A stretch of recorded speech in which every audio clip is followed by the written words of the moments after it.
My name is Shanikia McAuley Spears, President of Ascension Alumnae Chapter of Delta Sigma Theta Sorority Incorporated. We welcome you to our 2024 Candidate Forum. The purpose of this forum is to give the voters of Ascension Parish the opportunity to make an informed decision for the upcoming 2024 election. Early voting begins October the 18th through October 29th from 8:30 a.m. through 6 p.m., excluding Sundays, October the 20th and 27th. Election day is November the 5th, 2024. Everyone, please exercise your right to vote. We appreciate all candidates who are here participating in this forum. An invitation was extended to all qualifying candidates. Delta Sigma Theta Sorority Incorporated is a 501c7 nonprofit organization that does not endorse any candidates running for elected positions and will follow a nonpartisan, unbiased, impartial format. Tonight's event will be televised on Ascension 21, live streamed on Facebook and YouTube, as well as recorded for later playback. Our moderator for this evening is Yolanda Martin Singleton, member of the Ascension Alumnae Chapter of Delta Sigma Theta and president of Ascension Chapter of the NAACP. Please welcome Yolanda Martin Singleton.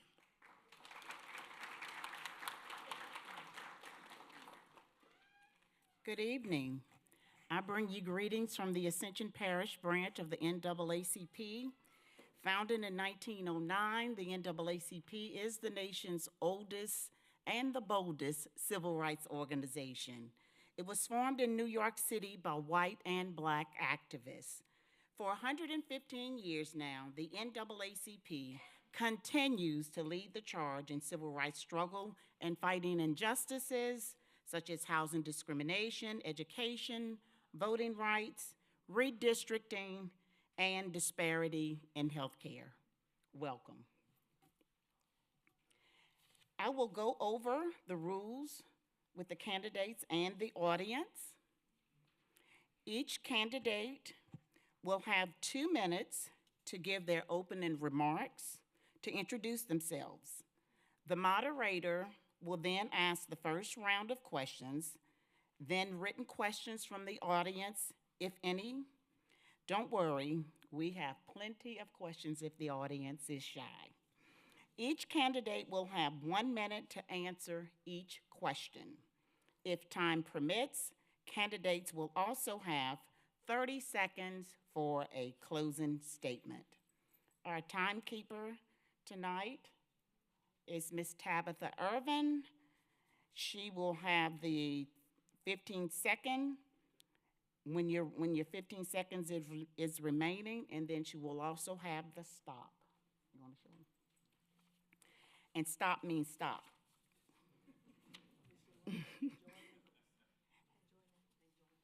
And Joy Nicholas, where is she? Oh, okay. And Joy Nicholas this evening on this side. The audience will have the opportunity to submit questions by handing their note cards to Ms. Colinda Parker. Raise your hand, Colinda. Written questions will be accepted throughout the forum. All questions are screened to ensure they are applicable to all candidates, are not personal in nature, and addressed to subjects relevant to this forum. Due to the length of our program, the time requirements will be strictly adhered to. Again, our timekeepers will indicate when you have 15 seconds remaining and when to stop. Your time will start when you begin speaking.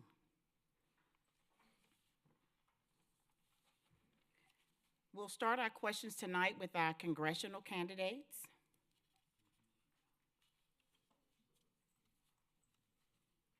And we have tonight here with us Mr. Shales. I'll start off with you with the first question. You want to do 2 minutes? Okay. Okay, I'll start here with Mr. Shells. Good evening. Thank you, Delta Sigma Theta, for You're inviting welcome. me. My name's Ross Shales. I am from the West Bank of Jefferson Parish. I grew up in a community very much like this. Petrochemical community with its pluses and minuses. A community that sees its jobs sometimes come and go. One that deals with concerns about pollution and also realizes how much money these jobs bring in. I grew up in a place like that. I'm a 22-year war vet, or 22-year military vet, 3 tours in Iraq, and I am also a Republican. I'm the Republican that's running as the anti-Trump Republican.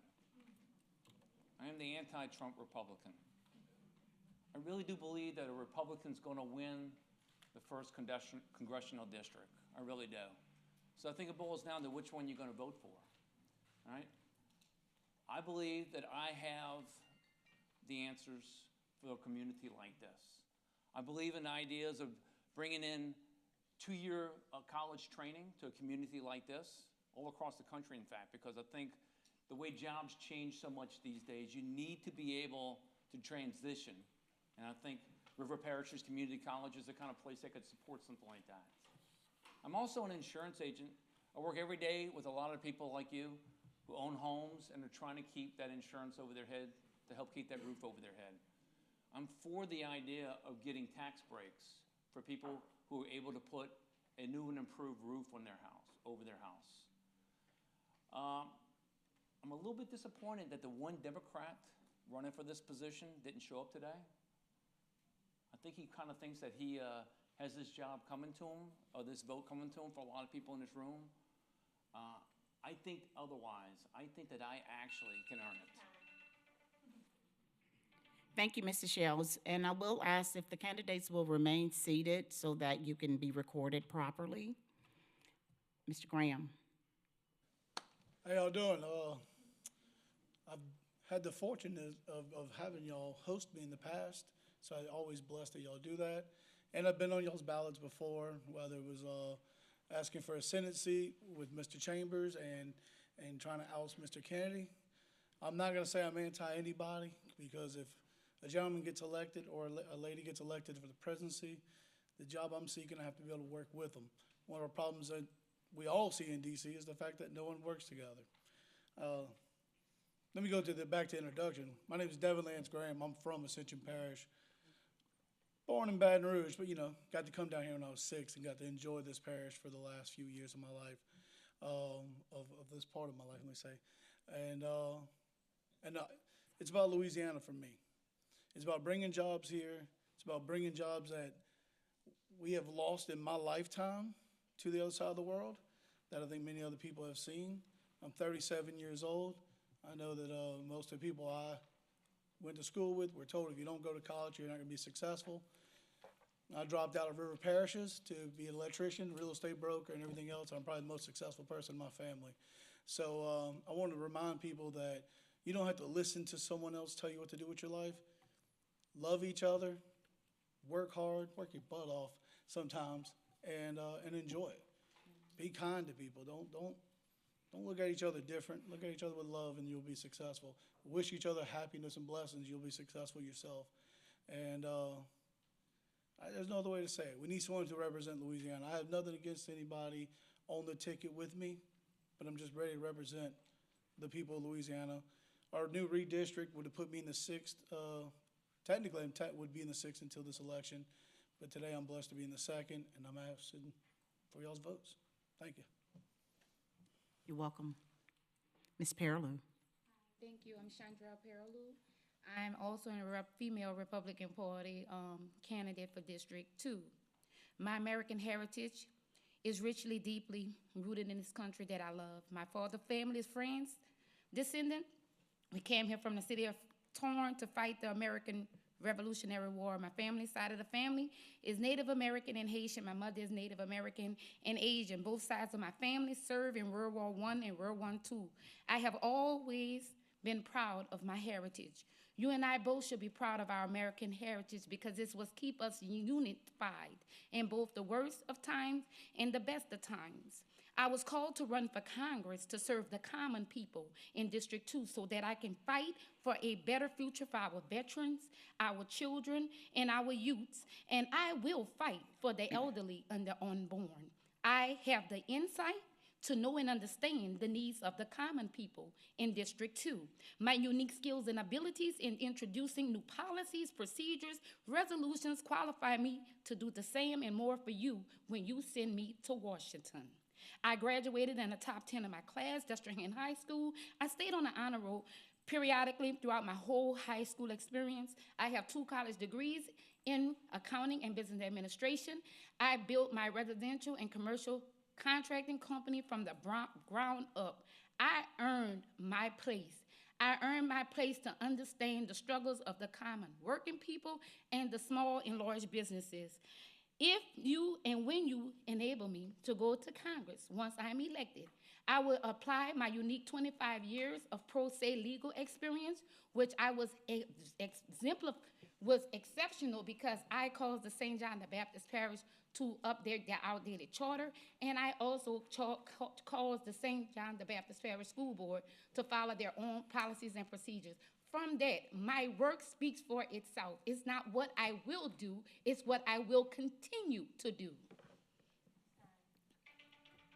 Thank you, Mr. Valian.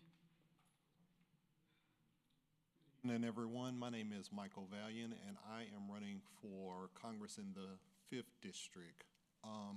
I am Louisiana born and raised. I grew up in Alexandria, Louisiana. I graduated from Louisiana Christian University with a bachelor's degree in sociology and criminal justice. My professional life consists of me working for the state of Louisiana as a Social Security disability analyst. With that experience, it allowed me to open up a Social Security disability firm where I have been operating successfully for the past 10 years. In addition to that, I am a real estate broker, and I own and operate the company Valian Realty, LLC. My story is similar to the stories that I've heard from the other candidates. I started with nothing. I got to realize the American dream by being a small business owner. I understand the struggles that we all face just trying to make ends meet. With my disability business, I see our neighbors and family and friends try to work, but for unforeseen circumstances, they get sick and can't make it to full retirement age. And so they have to file an application for disability.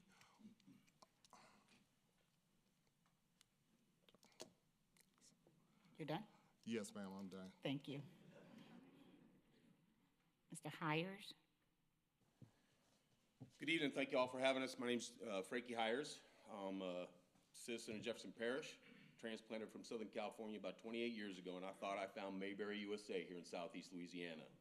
And make no mistake, it was. It was like stepping back in time 30 years ago in all the best of ways. Some of those still worst of ways. And I'm sure plenty in this room will know what I'm talking about if you go back 30 years ago in this state. I'm just here trying to spark a little curiosity, and I believe a way we could go. I don't have a platform. I'm not here to sell you on some platitudes or sell you on what I might be able to do for you. I think it's about time that we become our government. I think that we settled for an either or long enough. I'm the only candidate for office in the whole state of Louisiana that has no party affiliation. So if you've had enough, have you really had enough? Yeah, either or, back and forth, token gestures, half measures, blame shifting to one party or the next that happens to hold the Senate. I'll be a voice of reason, simply. So if you've had enough of that political mess, this November, you could send them a message. You could send them Frankie and tell them no party for Congress. Now, it might not make a difference unless that's evenly split. But as I've become familiar with Ascension Parish, and I'm meeting people from Sorrento out to East Gonzales. If you live in District 2, District 6, or District 10 of your Ascension Parish Council, I'm your dude. I'll come and get to know you. I'll find out what you want me to do for you and yours. And then I'll weigh that against, well, it's 170,000 people registered to vote in St. Tammany, 100,000 in Jefferson Parish. I only got 20,000 people in Ascension Parish that I have to be a servant to. But I am dedicated to be a public servant to everyone. In order to secure the blessings of liberty, that thing that's in the end of our preamble, we're obliged not to you, not to me, not to him or her, but to ourselves, and more importantly, to our posterity. We got to get to figuring this out, because the people that are holding our power, just reflections of our neglect to how they got it. Mr. Davis. Good evening. My name is Devin Davis. I am a proud native of the greater New Orleans area, with my family's lineage tracing back in the river parishes in St. John Parish, some 250 to 300 years. I'm also blessed to have had the opportunity to have organized in my community to build power since I was 14 years old, working with organizations like Planned Parenthood, Black Lives Matter, numerous campaigns across our country, and most recently for the last 3.5 years, working with the organization Voice of the Experienced, where we advocate for the rights of formerly incarcerated people, voting rights, and housing justice. When I look at this current race, and I think about why I decided to get into this race, I look back on the degradation of our communities that we have experienced across Cancer Alley. I look at the families that have sadly lost loved ones due to the toxic air and the toxic water in their backyard. I look at my own family, who has had countless cousins, aunts, uncles, my grandfather, my great-grandfather, that have worked at these petrochemical plants without any other option. My grandfather worked at the Shell Oil Refinery in Norco for the last 25 years of his life. And it was only the last 25 years of his life because he was diagnosed with prostate cancer and only given 2 weeks left to live. The tragedy to me is how that's not a one-off instance. How there are far too many people, there are far too many families who have lost a loved one throughout our district. There are far too many people throughout our district that are forced to suffer with a life-term illness, a respiratory illness, or a form of cancer that they never asked for. I believe that these people deserve justice. I believe that you cannot hold industries accountable when you're actively taking money from them like our current congressman. And I promise you, if I am blessed to be elected as your next congressman, I will be building a grassroots coalition that will bring our communities to Washington. Thank you. We'll move to the Public Service Commissioner candidate, Mr. Laborde.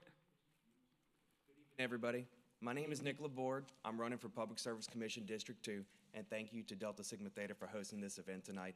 I did want to take a moment to mention that at a moment where so many of our Louisianans of lifestyles that we might not understand are under attack, the Democratic candidate who's not here for District 1, their pronouns are them. So that's very important, and I just wanted to bring that up. So my name is Nick Laborde, and I'm running for the Public Service Commission District 2, and I don't come from money. I don't come from power. I come from a story growing up in Marksville, Louisiana, where my dad was mayor, and the thing he was most proud of, we'd ride around town growing up, and he'd point at the fire station, and he'd smile, and he'd say, the thing I was most proud of as mayor is I turned the volunteer fire department into a full-time one. And he's still proud of that to this day, 30 years later, still fully funded. My great-grandfather before him turned the volunteer department, he created it in the first place. So in 3 generations, we solve problems and help people, and that is what I'm about. I'm the only candidate in the race that's not taking money from utility companies, and my opponents have been taking it their entire career. They're not here tonight, but I am. I'm showing up. I'm here. I'm ready to engage with y'all. We can embrace clean energy. We can thrive on the other side of the energy transition, and the Public Service Commission District 2 is an opportunity to help our state be number 1, something where we live in a state where we always hear 48, 49, 50 out of 50. How about number 1 out of 50, because we decided to embrace the future. So with myself on the Public Service Commission, we can embrace clean energy, we can lower costs for ratepayers, and most importantly, we can make Entergy pay more and stop price gouging the ratepayers and put everything onto your bill. No, no, no. We're going to make Entergy pay more. Thank you. We'll move on to the judicial candidate. Hi, good evening, everybody. My name is Jennifer Gotro Prescott, and I am your candidate for judge in the parishes of Ascension, Assumption, and St. James. This seat that I am running for is a brand-new seat. It was created by the legislature this past session, signed into by the governor on June 11th, and up for election on November 5th. This new seat was requested many years ago to help alleviate the clogging of the dockets that we have, especially here in Ascension Parish. If you've been in court, you understand what this seat means for us. I am a lawyer, clearly. I have been in practice for 13 years. The last 7 of those, I have been in private practice for myself with 2 law partners. I practice a general caseload. I handle matters in family law, in civil law, in criminal law, in juvenile, in probate and successions. I have handled a case in every area of the law that a general jurisdiction seat would handle.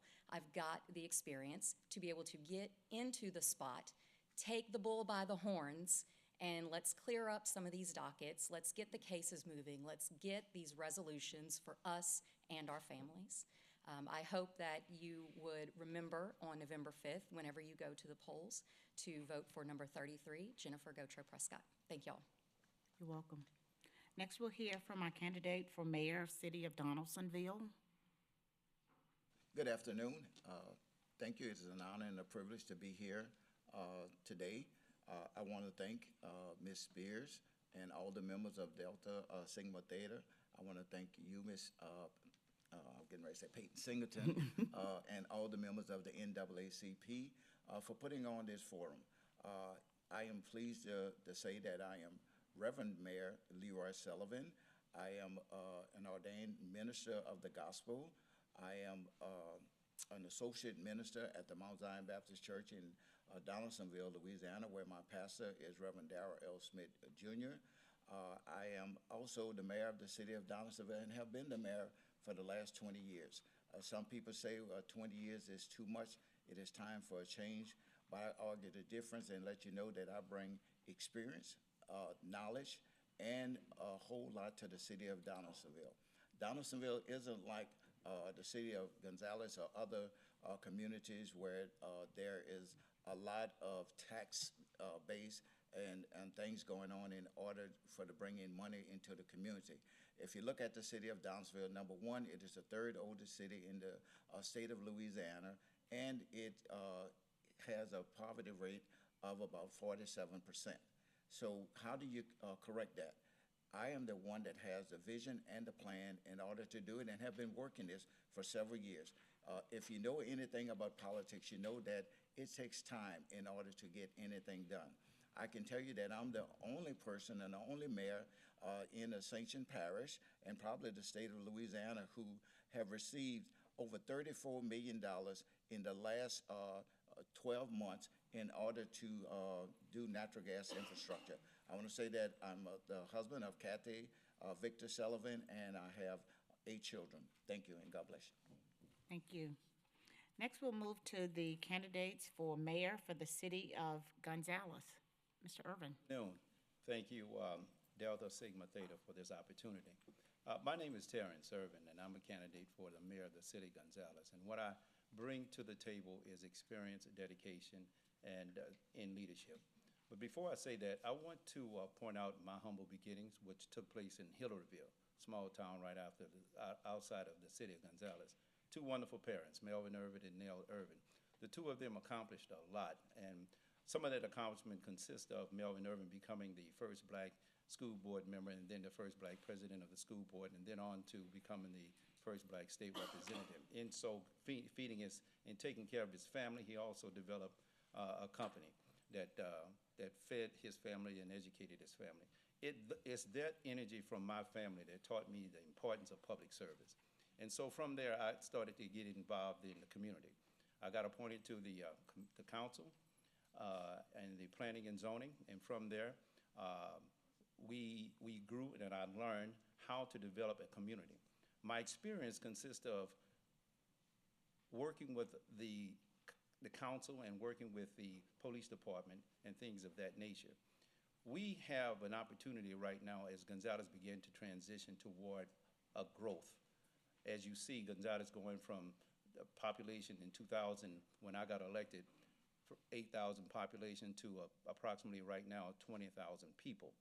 And so during my tenure, I had the pleasure to work with the council to build quality of life projects. Jambalaya Park, Kids Cove Park that accommodates the disability children, new fire station, new police department. And so as we move forward, I offer to the citizen of Gonzales my experience in 20 years. And I ask that the citizen consider my experience and dedication. Dedication consists of attending all meetings at 100%. And so, thank you very much. Thank you. Ms. Bailey, Lomas. Yes. Good evening, everyone. I want to thank you for being here. Thank you to Delta Sigma Theta Sorority Incorporated, as well as the NAACP for hosting this event. I truly believe that an engaged community is good for government. Who am I? I am Kimlin Bailey Lomas. I'm a mayoral candidate here in the city of Gonzales. What do I bring to you as your next mayor?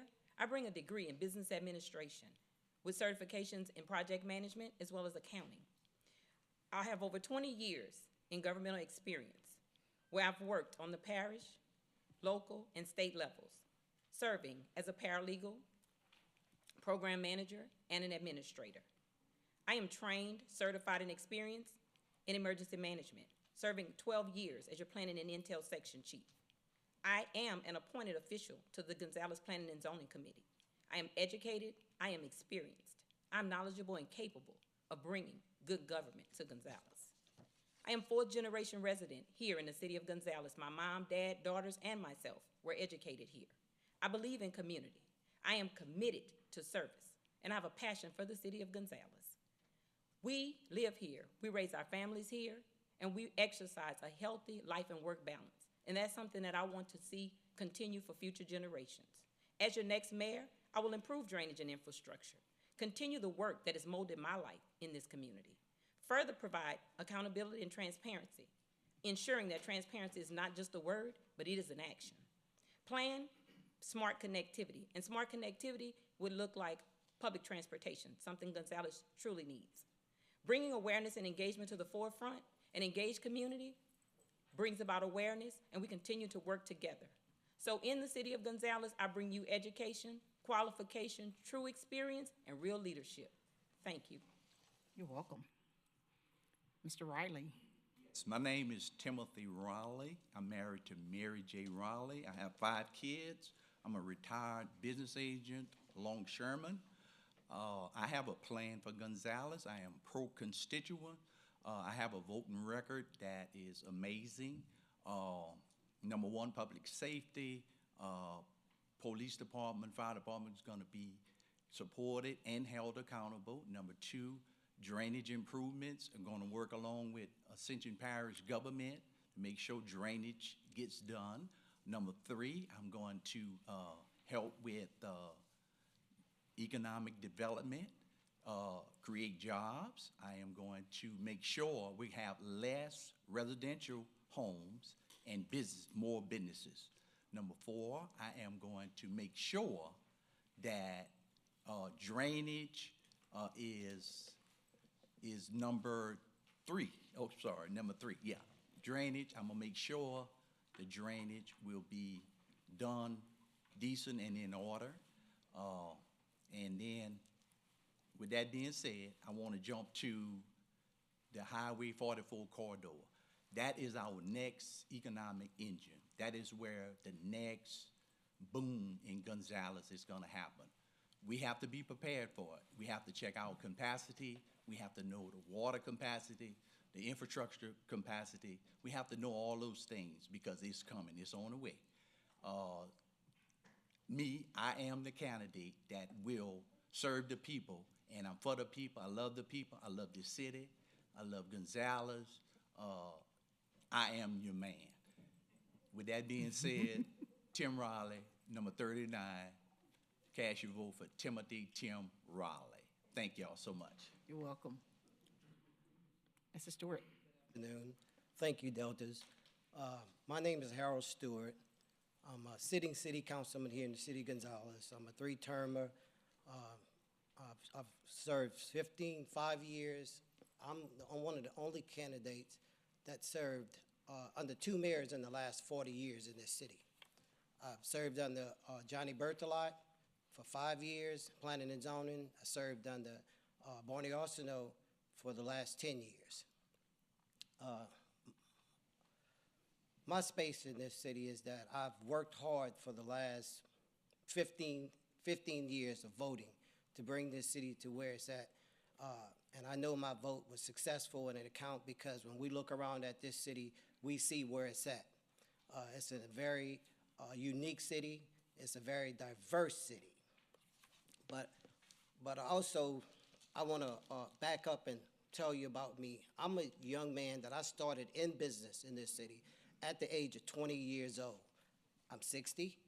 I've had 2 or 3 businesses in this city. I'm the owner of Stewart's Barbershop. I'm the former owner of, I had beauty salons. I am the former owner of Stewart Cigars in this city. So I am probably one of the youngest minority businessmen in this city, have survived over 40 years. But my job is stepping up right now to be mayor from a city councilman, that our mayor stepped up to be the executive director of Alumnae. And I want y'all to know, the city of Gonzales is an economic development city. That's what makes us so wealthy in this city. There are several projects.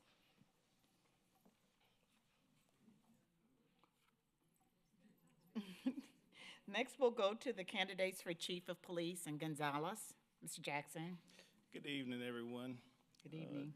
And thank you, Delta Sigma Theta, for holding this forum. And I do agree with you. An informed crowd is a good crowd. So my name's Sherman Jackson. I've been the Chief of Police for 16 years. I started with the PD 30 years ago. I am married to Leslie York Jackson, and we have 3 kids, Devin, Bria, and Alexander.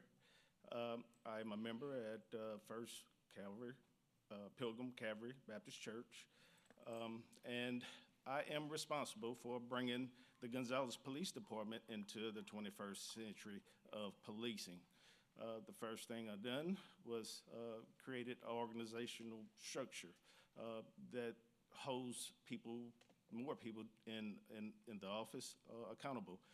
The next thing I done was focused on building a police department and providing them with the building, and everything that goes along with it.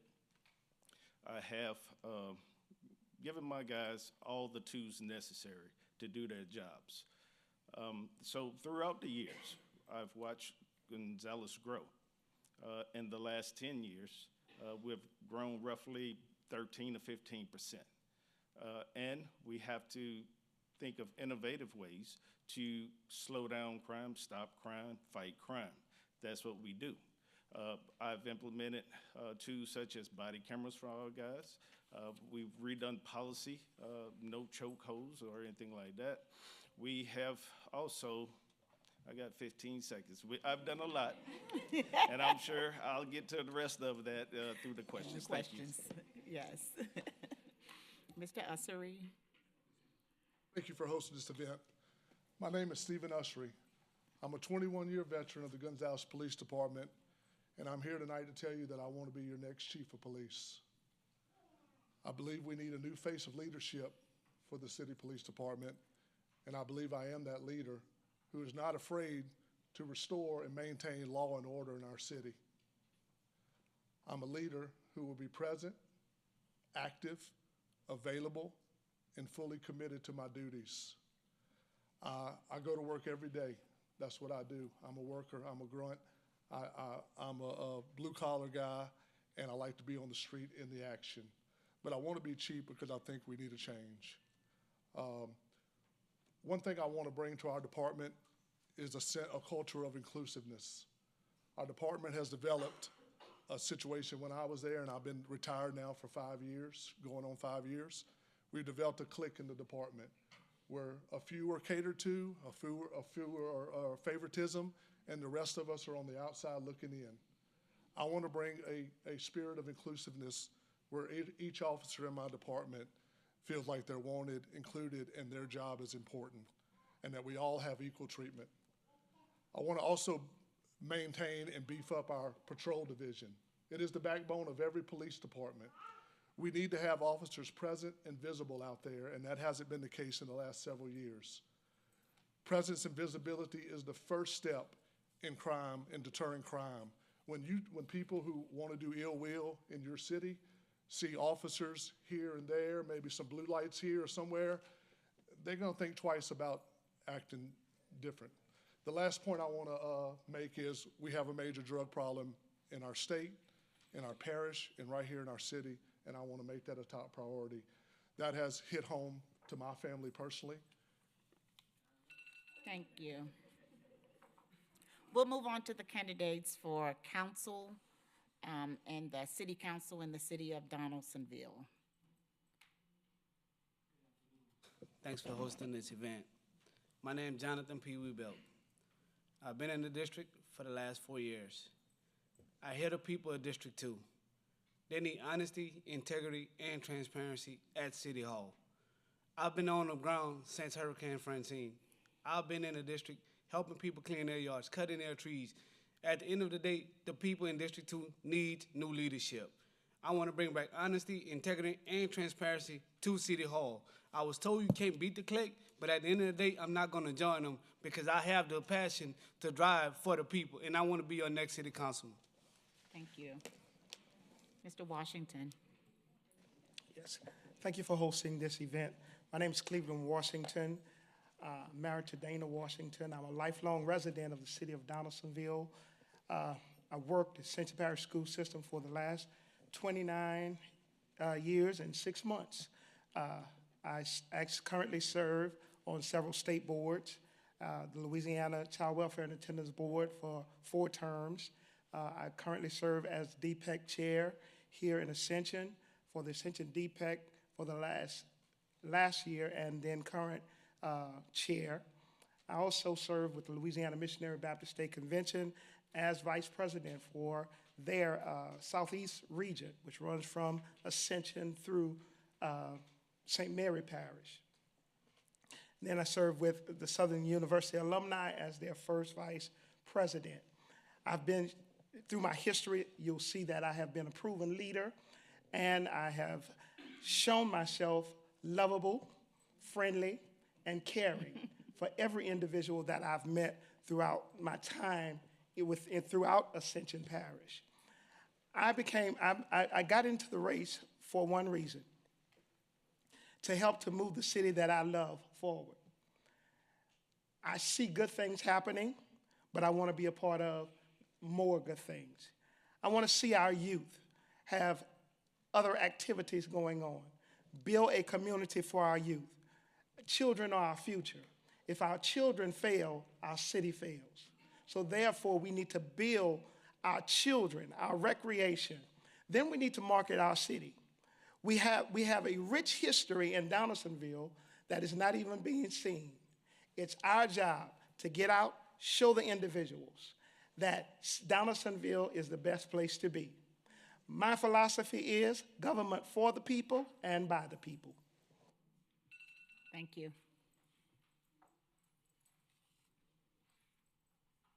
Ms. Daigle. Good afternoon. My name is Chantel Daigle. I am from the city of Donaldsonville. I'm a candidate for District 3.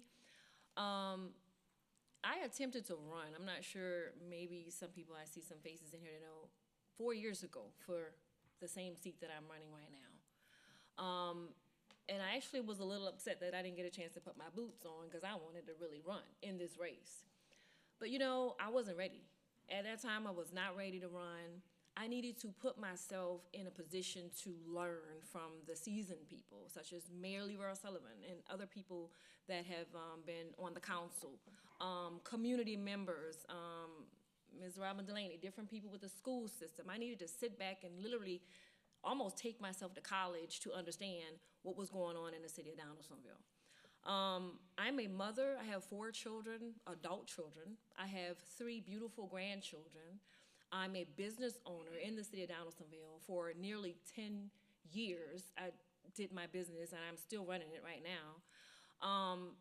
I am a public servant, and I want to help. Also, I've taken myself into positions where I made myself familiar with everything that was going on in the city of Donaldsonville, whether it's helping out with the African American Museum, whether it's with helping out with the WAG Center, attending mostly city council meetings, parish meetings. If I can't catch it on Go Personally, I'll go Channel 21 and watch parish meetings to study, to see what it's like to be a public servant. I don't want to say I earned it yet because I didn't get elected, but there's two candidates that are running against me, and I'm willing to do what I need to do to take District 3 moving forward. I'm passionate, I'm committed, and I'm ballot number 49, District 3, City of Donaldsonville. Thank you. We'll move on to the candidates for council in the city of Gonzales. Mr. Williams. You're welcome.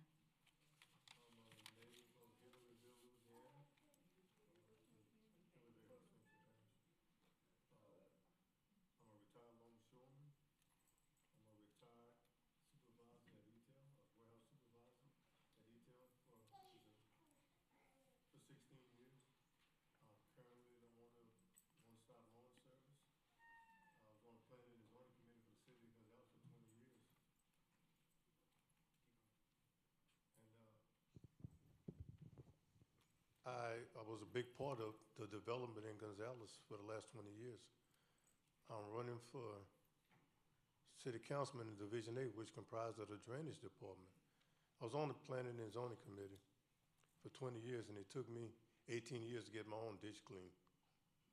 So when I decided to run for city councilman, my pledge is never to let anybody have to wait that long to get their ditch ever clean again. Drainage is a big problem in Ascension Parish, and we have a lot of work to do to fix drainage. You know, my 20 years on planning and zoning, all I heard was we can't, we can't, we can't. You know, I want to know why we can't. We can fix drainage. It's a simple solution. You know, as I knock on doors and talk to people, you know, they was like, why are we putting these little holes in the ground when we got a big hole sitting to the south of us that will take all the water we can give it? So we can fix drainage. Thank you. Good afternoon. My name is Cynthia Gray James. Good afternoon to the Deltas. I'm happy to see the Deltas. My daughter was a member of the Delta sorority. She's deceased now, Sheree Lynn James. I'm a lifelong resident of Gonzales. I attended East Ascension High School and graduated from East Ascension High School. I'm a graduate of Southern University. I'm a retired employee of the state of Louisiana with 30 plus years as a financial auditor. I'm a retired teacher assistant with Ascension Parish school system with 13 years. And I'm a lifelong resident. I've been in the community, fighting for the community for a long time. I've been openly going to all of the city council meetings, planning and zoning, speaking up for the community. And I saw a need where a lot of things were not getting done. So I decided to run because I didn't see a lot of unity with the city council so far as voting in favor of things for the community and things that need to get done.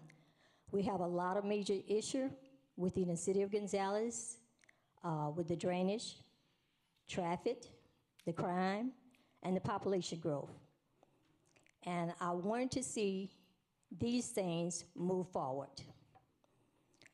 And I felt it was best to work on the city council where I can vote to make sure that I can help my community. So again, my name is Cynthia Gray James, running for City Council, Division C, number 58, and I'm for the people. Thank you.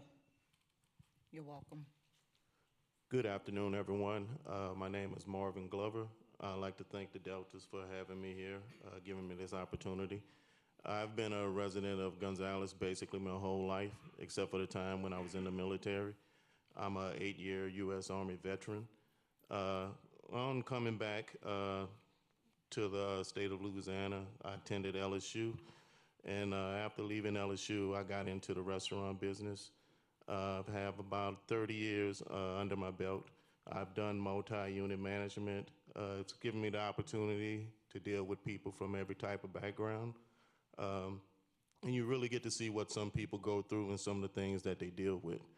Right now, I'm running for Gonzales City Council, Division E, and I would like everyone to know one thing for sure, that this seat is an open seat. So it'll be coming in, it'll be something new. You'll be having a person there with fresh ideas, a new way of looking at things.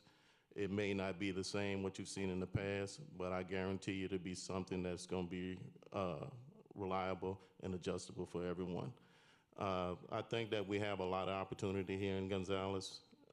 It's a rich, full of culture. I see the growth economic-wise. We have a corridor on Highway 30 now. When I was a kid, only thing we had there was East Bank Plaza, and you only had A&P and TGNY there. Now we have Tanger Outlet, we have hotels, we have the new Pace Center. We have a lot of things to offer. Recently, we had at one of the council meetings, they mentioned that Impact Sports was going to come in and manage the kids' sports. And so what I did was I reached out to Wayne Grunfeld to find out exactly what they were going to do. And he was open with me and told me some of the things he wanted to do to bring people into the city. So I think our economic outlook is looking real great for us. Thank you. Good afternoon. My name is Deletrick Dickerson. For those that don't know me, lifelong resident of Gonzales. Love this community, graduated from East Ascension. I'm currently employed at Atalco Aluminum in Gramercy. I'm a steel worker. Recording secretary for the local, co-chair of the safety department, co-chair of the grievance department, co-chair of the human and civil rights, and I'm over human and civil rights for District 13. My basic thing is, if I'm gonna complain about something, I'm gonna get involved with it. Here's the one thing, I'm not gonna sit up here and tell you this, that, and the other. I'm gonna tell you the truth. If I can't help you, I can't help you. But I'm gonna be honest about it. I'm gonna tell you the truth about the situation. Gonzales has a lot of great things going for it. We just need to fine tune some things. Most importantly, I don't have to like you to work with you. It's not about you and me, it's about the community. We have to get certain things done. We're not here to make friends. If we make friends, that's fine. But we got to move our community forward. Like Brother Marvin said, this community has come from the festival on Burnside to moving here to moving there. I remember all these different things. We've lost a lot of founding businesses. Marshall's gone, Cal's gone. So I'm for the economic growth. I just think things need to be taken care of first. Like I said, my name is Deletrick Dickerson. I'm running for City Council, Division A. Thank you. You're welcome. We will now begin the forum, starting with the congressional candidates. We'll start with Mr. Hires. Given the alarming rates of cancer and other health issues in the area known as Cancer Alley, what specific federal environmental regulations will you propose to ensure the health and safety of the residents? And then how should industries be held accountable for the pollution while also supporting local economy? Well, one of the things I've noticed, having run for state senate, parish council for Jefferson Parish, second largest parish in the state, is that though these people are titled representatives, whether they're council members or representatives to your state or representatives to your senate, they seem to not understand the power of office, what the purpose of that power is, to represent the people. Well, the bigger the ratios get, the more people that they're trying to represent, and the more disjointed they are, with Ascension Parish being split into 3 different districts, it's very hard to attend to the people that you might otherwise serve. So having a unity of purpose and realizing the power that the office has to impress upon each parish's officials, exercising that power of office, that's first. Thank you. And I will remind you, you have 1 minute to answer the question. Mr. Davis. Yes, absolutely. You know, when you look at the power that the EPA and the federal government currently has to do something in our communities, one of the main sticking points, we just had President Biden here a few weeks ago with his cancer moonshot. Yes, we need to apply more regulations to the plants that currently exist to ensure that the toxins that are spewing out into the air aren't going into our communities. But we need to go a step further. The EPA has the authority to pass an actual moratorium to prevent any new leases being given to further petrochemical plants throughout our corridor. I believe the surefire way to lower cancer rates is to reduce the amount of toxins that are within our communities. And on the second point of that, how do you hold them accountable?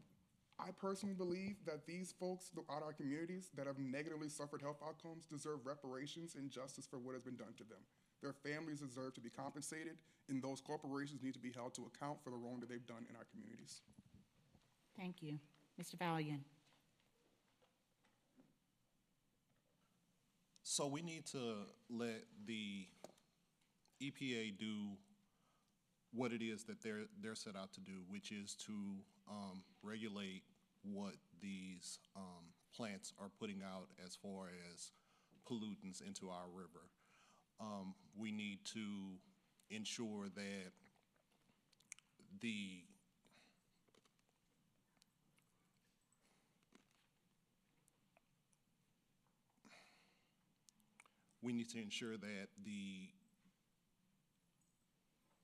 companies that are in charge of these plants, I'm sorry. Thank you. Ms. Perilou. The St. Charles Concerns member of the environmental movement, which caused us to move from St. Charles Parish and relocate in St. John the Baptist Parish. I was also instrumental in organizing and helping with the concerned citizens of St. John the Baptist Parish. One of the things that I think that we can utilize strongly is considering independent inspections to monitor the emission levels, which will cause an increase of jobs and will promote transparency and fairness of an independent inspector to monitor the emission level. Is my understanding from all of the meetings that I've attended as it relates to Council Alley, the main concern is the acceptable emission level. However, that has always been a very strong issue, so my point is this, an independent inspector. It will increase jobs and it will provide fairness in the monitoring of the emission levels. Thank you. Mr. Graham. Well, I'll say this with Ascension Parish, and we'll go with like even Kaiser. In 55 or so, our Met came to Ascension. Kaiser moved downriver from Baton Rouge in the 70s. These plants were a blessing for a lot of people, and then, of course, became the worst thing for a lot of people's health. The issue is they were built 50, 60 years ago, and there's no incentive for them to clean it up. So one thing I would want to do on a federal level, and we can do it through tax breaks or whatever, I know people hate that word, but we can say, rebuild your plant to today's standards, to higher standards, change our standards from just being, okay, this is acceptable, this is phenomenal. We can monitor these things from the sky. You don't have to have someone in the field every day shooting things in the air. You can do this through drones and unfortunately, I'm sorry, satellites and everything else. But we can move these plants, improve these plants, and rebuild these plants, not only creating jobs for a whole entire region, state, maintain our children the ability to stay at home instead of having to leave, go to Texas, Alabama, et cetera, for opportunity, but improve our lives overall. Thank you. You're welcome. Mr. Shales. Thank you. My impression when I look at this, and I teach classes on this, I touch on this area when I teach real estate classes about the Fair Housing Act. We talk about NIMBY, the not in my backyard aspect of this, which is what we're looking at right here.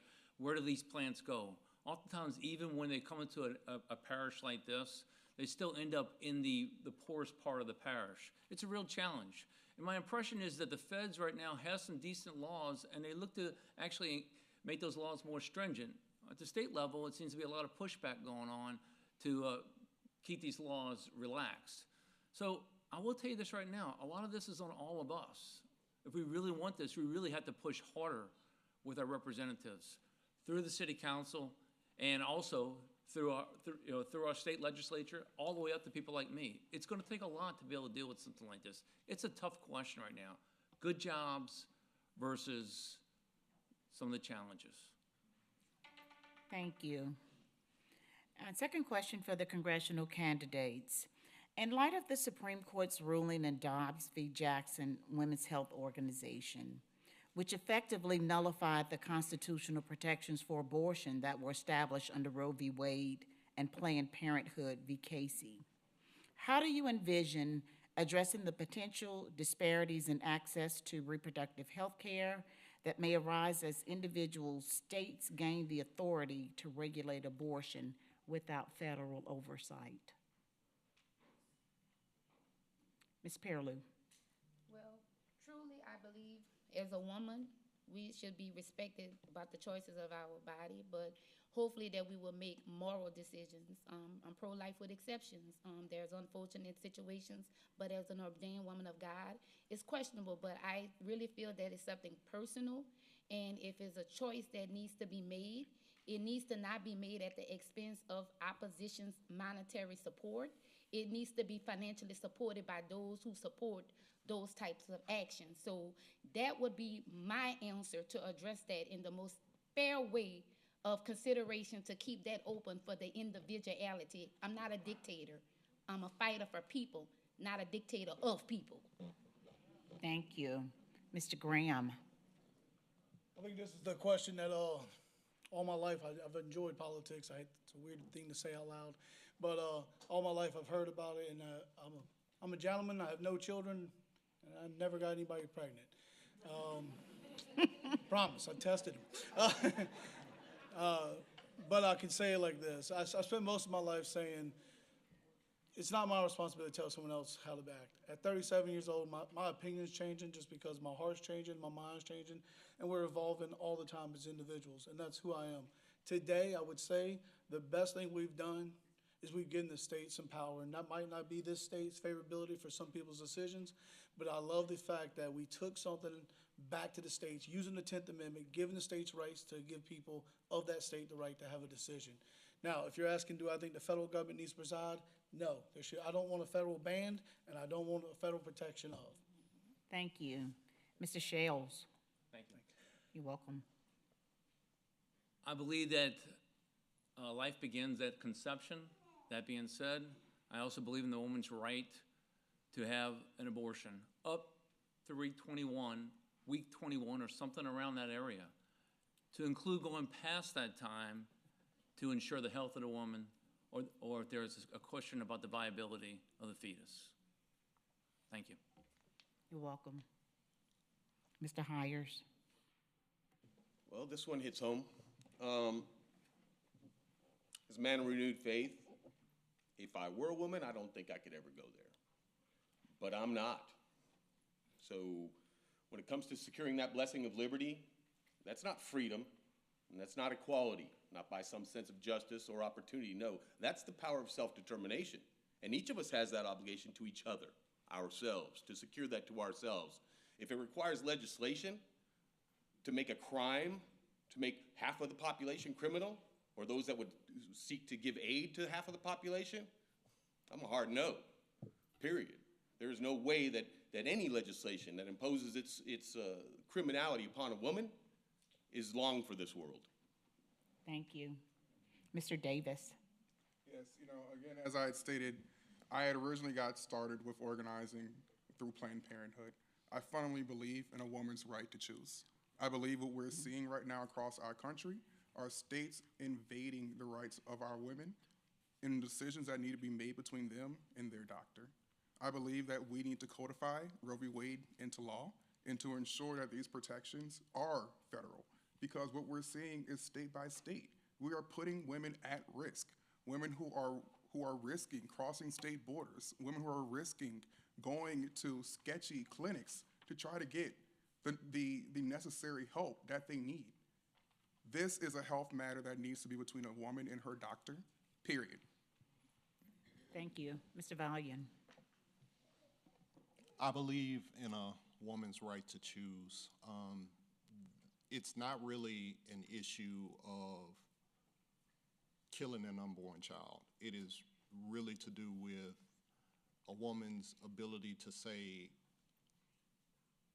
I have control of my body. I would like to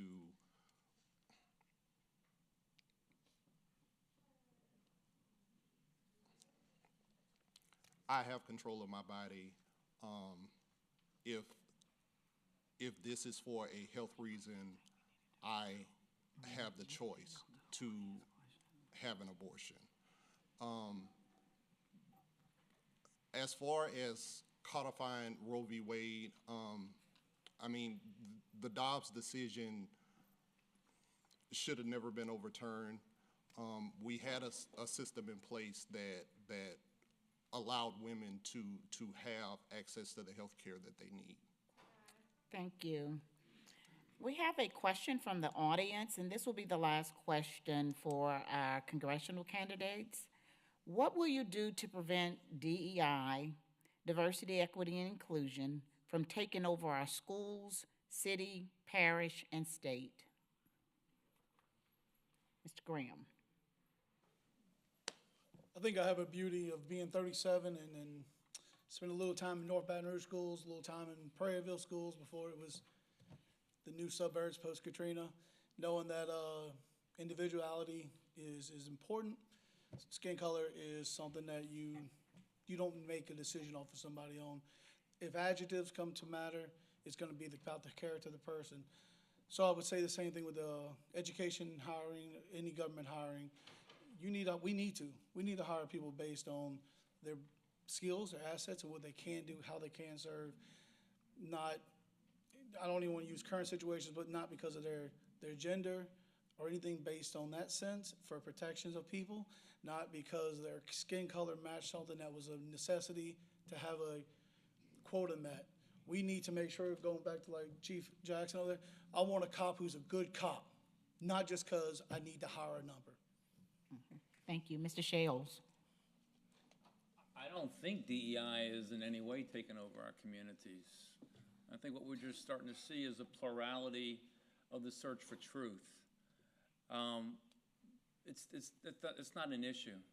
And what's an issue is that there are people who right now who are afraid just to deal with digging into matters deeper and harder.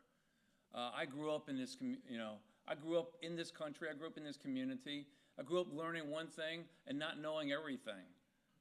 Quite frankly, a lot of what we hear today, I think, is just too much fear and too much anger about just a little bit of change.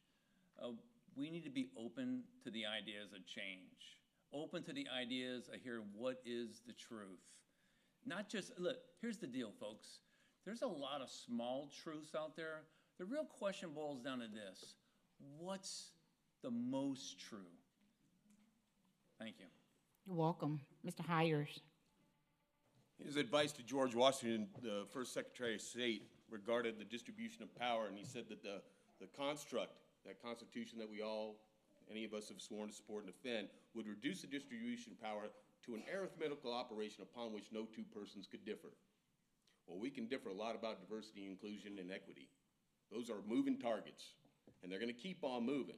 As a census worker, the fastest growing clip right now is 2 or more races. And when I spoke to the statewide meetings, and I went to 8 of them on behalf of every parish in Louisiana to speak to this issue specifically, as long as that arbitrary line is there, we're going to suffer for it on either side of it. And there's no king or queen that's going to benefit us any more than we can benefit ourselves. We got to figure this out. Thank you. Mr. Davis. Yes, when I think about DEI and the pushback that we're receiving across our country, what I would really be interested in is what a lot of our folks believe DEI actually is. Because it seems like a lot of people believe that this is putting people of color in positions of power and authority without any qualifications for these jobs. That is not the case. These are hardworking individuals that are qualified for the positions from which they are holding. And if we do not acknowledge as a country the negative impacts that racism has had on our people, then we are failing our future. I am not going to be up here and say that we need to completely eradicate DEI because it doesn't make any sense. What makes sense is that we're providing equal opportunity for all of our people, regardless of skin color, in positions where people that are qualified, who just so happen to be black or brown, can be elevated. We should do so. Thank you. Mr. Valian. In a perfect world, we wouldn't see skin color, we wouldn't see race, but that's not the world that we live in. We do need to judge people by the character that they have. But in some industries, it just seems like it's just harder for minorities and women to get to a position that they aren't qualified for. That's why the practice is there, to make awareness that it's not to put somebody in a position that they're not qualified for. It's there to make us all aware that we have inclusion. Thank you. We'll move on to our Public Service Commissioner. As a Public Service Commissioner, you will oversee key areas such as utility regulation, energy policy, and consumer protection. Given Louisiana's diverse energy needs and the ongoing debates around energy sources and rates, how will you balance the need to work with utility companies and the need to keep rates affordable for the residents of Ascension Parish? Well, we just had Hurricane Francine, and I don't know if I can ask the audience to show of hands, but I know a lot of people here lost power and Ascension was hit very hard. We need the lights to stay on. I think that's the simplest way to say it. We need to stop cutting deals like Entergy getting away with putting up $300 million against a $2 billion deal. We're all going to be paying that $1.7 billion, and I think that's not right. We need to invest in our grid with resiliency. There's a great initiative I've seen in New Orleans called Community Lighthouses. Devin might be able to tell y'all more about that afterwards. About half a dozen places in New Orleans, community centers and churches, they have solar panels, and when the lights go out, the community can convene, they can charge up, get air conditioning, and reconnect with the world. Let's put community lighthouses throughout South Louisiana. Let's invest in clean and renewable energy, because even big oil knows it's coming and they want to put clean energy in their mix so that they can embrace the cost savings that come with it. So embrace clean energy, drive down costs for ratepayers, and hold energy accountable so that we don't get price gouged. Thank you. To that point, what plans or strategies do you have for improving the energy infrastructure in Ascension Parish? For improving the energy infrastructure in Ascension Parish? Yes. So kind of building off my previous answer, I want to give the opportunity for folks to embrace clean and renewable energy. It's not easy to get solar panels right now. I know there's kind of a limit that's in there for certain areas. There's a great term that no one knows. You actually know it, but you don't know the word. It's called one-to-one net metering. And what that is a fancy way of saying energy has put a price on the sun. Because when you generate a kilowatt hour with a solar panel, you should get credited back a kilowatt hour. That's one-to-one net metering. Well, right now it's not that way. Energy only gives you about a third of that back. And that's not right, because energy thinks they're so powerful they can put a price on the sun. So I want to give us more access to alternative energy so that our grid can stay up and we have additional options when the lights go out through worsening storms and as our climate is changing. Thank you. Ms. Prescott? Yes, ma'am. As a district court judge, how do you ensure that personal biases do not influence your decisions, and what measures do you take to maintain impartiality? That to me seems like it is the most difficult job of a judge. One of the things that I tell every one of my clients in new consultations and throughout our cases is the person sitting up at the bench is a human.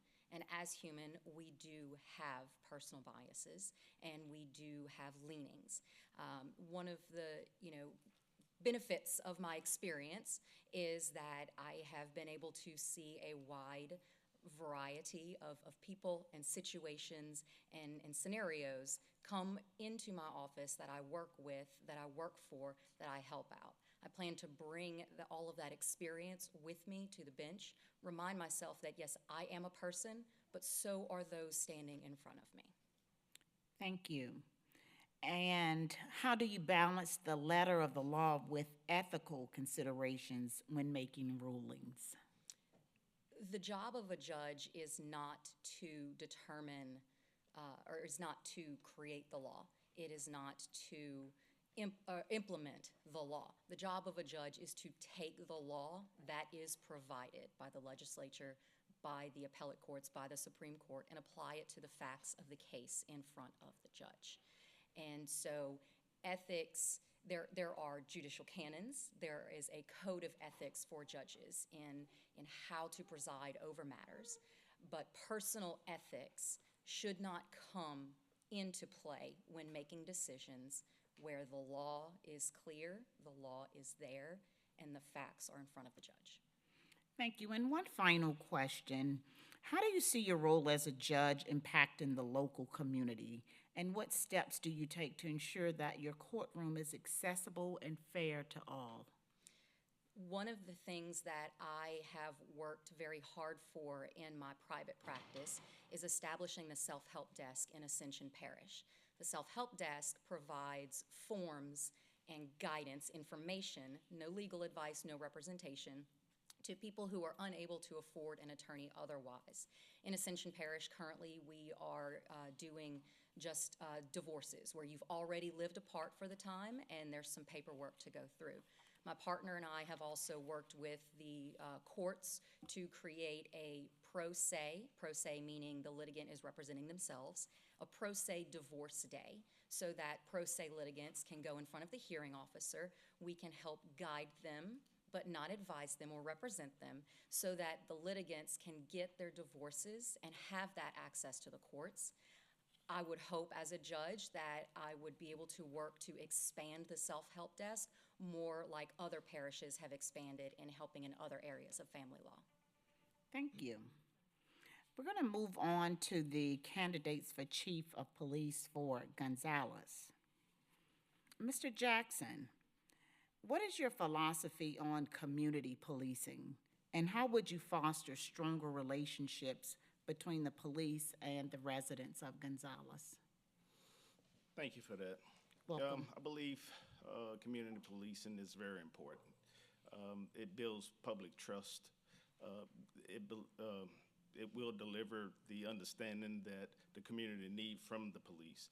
And they would, be, my guys would be out there and making contact with them. And we have had trainings for the public, for women and their safety. And we'll continue to do things like that to build that trust. And so at the end of the day, we have to make citizens comfortable with police presence. Okay, we put officers in the schools so we could, get kids trained up early to trust police officers. So you take that factor, and you should get better and stronger as you go each year. Thank you. Mr. Ussery. Thank you. Welcome. Community policing is very important to me, and I believe it starts with the chief of police. It's hard to put that burden sometimes on the officers who day to day are out there dealing with what they have to deal with. It's a very difficult job. So what I want to do as the chief is bridge that gap between my officers and the community. I want the community to feel comfortable. Let's face it, the community helps the police department. And if they're not willing to cooperate or come forward in investigations, we're hampered in solving crimes in a timely manner. I want to bridge that gap to let the community know that you have a chief that's going to listen to you, be available, and take your concerns into account. And let my officers do their job. And if you have a concern or a complaint after the fact, if you've been dealt with and don't think fairly, come to me. I have the ability to help you and assist you in that area. Thank you. Mr. Jackson, how would you handle situations involving use of force? What specific training or reforms do you believe are necessary to ensure that officers act responsibly and within legal boundaries? So we have policy and procedure. So with that document, we have trainers to actually train our police officers. We have our own instructors, right? And so it's important that we have that procedure and that policy so those guys could follow. Now, we train above average more than most police departments or sheriff's offices in the state of Louisiana. And so good policy and good procedures is good for the citizen as well as for the police officer. So at the end of the day, I've seen cases where violence or there was unjustifiable things that occurred. That's why we got body cameras. So we have that second voice and we have that second look to see if any policy was violated. Mr. Ussery? Yes. While I was at the police department, we do have policies and procedures that we take very seriously, and they need to be followed. Use of force, let me say this. Sometimes not everybody that carries a gun and a badge should be carrying a gun and a badge. And it's my job as your chief to make sure we have the right people in place. Not everybody reacts the same. So it's a very difficult job for a police officer to know what force is necessary to eliminate the threat that is in front of them. And not all the time is it pulling your weapon. There's only one thing your weapon's pulled for, and that's for lethal force. And a lot of shootings we're having, not here, but across this nation, is because officers are not using the proper use of force criterion to eliminate these situations where innocent people are getting killed. Thank you. And I have a question from the audience. How do you plan to address the growing drug epidemic in our community, specifically the increase in the use of fentanyl? Mr. Ussery. Well, this is an issue very important to my family. We lost a niece to a fentanyl overdose. She, it's no doubt in my mind, she had no intention of taking her life the night that she made that fatal decision. But fentanyl is a game changer. It is, our young people primarily, older people too, are being so trusting of accepting non-prescription medication that are laced with fentanyl. And it just takes one trace to lose your life. So it's very important to me. I don't have the exact answer of how but it will be a top priority. And I think we need to take care of our drug problem right here in our city. A lot of times when I was on the force, we had a narcotics agent, but he was always on a task force in other areas. We have a problem right here that we can address and identify users, addicts, and dealers. Not everybody needs to be incarcerated for a small drug problem. Some need to be rehabilitated. We need to distinguish that, work with our DAs and judges to determine who needs what. Thank you. Mr. Jackson. Yes. Drugs is a big problem. It touches every community across the United States of America. But we fight the good fight. We tried to minimize as best that we could, the fight against drugs. Drugs is not like it used to be, where people sell on a corner anymore. Everybody has a vehicle. Everybody got cell phones. So we have been partnering with the local, state, and federal task force, right? And I have increased another narcotics agent for the city of Gonzales. So we fight that fight, and we use technology. We use tracking. We use a number of things to help our guys catch the bad guys. And drugs has no jurisdictional boundaries. It goes from here to Texas to Mississippi or wherever. So we have to be capable and be smart to fight that good fight. Thank you. Let's move on to the mayoral candidates for the city of Gonzales. First question, what are your plans for fostering economic growth in Gonzales, particularly in attracting new businesses and supporting local entrepreneurs? Mr. Irvin. Well, we have in place the Ascension Parish Economic Development. I plan to, through my administration and council's assistance, work close with the Economic Development Corporation. Now, currently, what they're doing is selling the city, working with private sector, and directing them where property can be sold and businesses can be developed. What I would like to do is engage them more into working with developing small businesses. And so I think at my administration, we would like to focus with working with the Ascension Parish Economic Development Board, use them as an infrastructure to head in that direction as far as small business development, so that we can continue to position Gonzales for future success. I have 15 seconds. I want to mention that, and I'm a little jealous, the gentleman mentioned earlier that he was lovable. I am too. Thank you, Mr. Irvin. Ms. Lomas.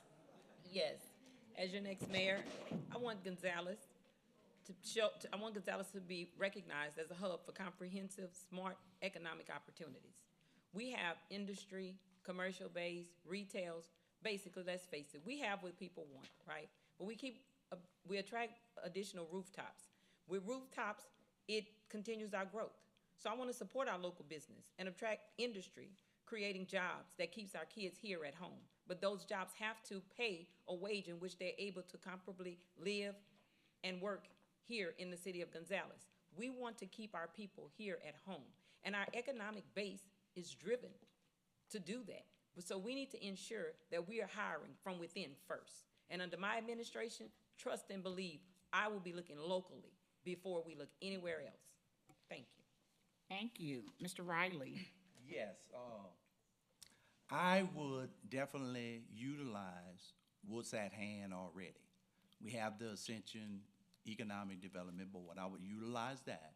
But as well, I would get on an airplane and fly to Washington, D.C. and go get the resources that is available to these communities through different organizations in Washington, D.C. I would not be a lamb mayor. I would definitely go get the resources. Then I would connect with other cities that is doing something different, and I would bring that here as well. There's so many opportunities out there. We just got to go get them, and I would be an advocate for that. And then thirdly, I would implore anybody that can attract economic development. I want to hear it. I want them to sit at the table and help us bring that development here. Thank you. Mr. Stewart. Yes. I want y'all to know that Gonzales, what makes us so wealthy and as an asset, that we are already an economic development city. That's where our wealth come from. That's where our assets come from. You know, we have Tanger Mall, we have stores, we have restaurants, and all those things. And what I would do, I would finish, as I was going to say later, I would finish the mayor's project. I have several projects to finish. I have $20 million for Amtrak train to come through here. That train station will provide jobs. I have a $7 million gym to build off of Dollar Street. You know, that would increase economic development because there's an educational center would be built in there. I would like to finish Heritage Crossing. You know, that you see that all our businesses is coming up there and finish all that work. And then after that, there's another 7 years after I finish the last mayor's job, I would start another 7 years economic. Thank you. Mr. Irvin, how do you plan to address current infrastructure challenges in Gonzales, such as traffic congestion, road maintenance, and public transportation? Well, currently, the state, the city of Gonzales is working with the state, and as you know, there's some construction taking place on State Highway, Highway 30. There's roundabouts in the making. But as far as the city of Gonzales and what I can control as the mayor, I would work toward designing a blueprint to construct streets that would take us from the corridor, from Highway 44 along the interstate to Highway 30, and open up that corridor with streets so that the traffic would have an opportunity to travel elsewhere. That will contribute to the release of the congestion that you see on the Highway 30 and 44, basically creating other routes.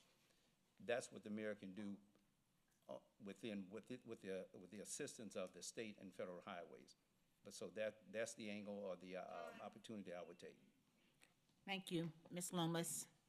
I welcome this question because I am very passionate about moving our people along in the city of Gonzales.